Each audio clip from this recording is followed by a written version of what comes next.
भाई कुछ तो नया पक रहा है, मैं बता रहा हूँ, ये नजम सेठी का कहना है। और उन्होंने ऐसे इंकशाफात कर दिए हैं कि आप सुनकर हैरान रह जाएंगे। वो कहते हैं कि कुछ नया पक रहा है और रेसिपी मैं बताता हूँ। एक निजी टीवी के प्रोग्राम में गुफ्तगू करते हुए नजम सेठी ने कहा कि मौलाना फजलुर रहमान बड़े मजे हुए सियासतदान हैं। हुकूमत ऊंची परवाज कर रही थी और मौलाना को साइड लाइन कर रखा था। अब हुकूमत के पर कटे हैं तो मौलाना उन्हें फिर याद आ गए हैं। अब उन्हें मौलाना से बात करनी पड़ ही गई। नजम सेठी ने इंकशाफ किया कि इस वक्त हुकूमत काफ़ी मुश्किल में है।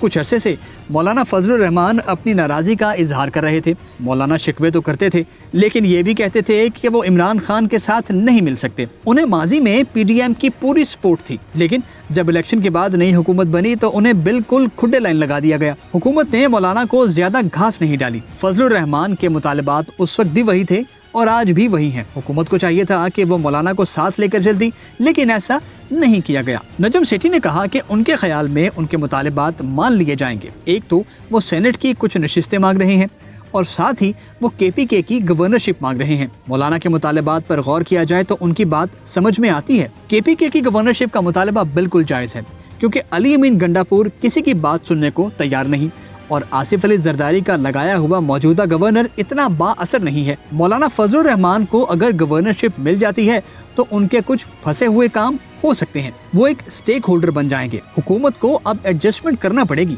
नजम सेठी ने पेशगोई की है कि मौलाना के साथ मामलात तय पा ही जाएंगे। ऐसा क्यों हुआ कि हुकूमत भागी हुई आई और मौलाना मान भी गए?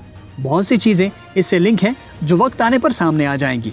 नजम सेठी ने कहा कि तहरीक इंसाफ बड़ा जलसा नहीं कर सकती क्योंकि लोग खौफसता हैं। छोटे छोटे जलसे तो करते हैं, लेकिन बड़ा जलसा फिलहाल मुमकिन नहीं।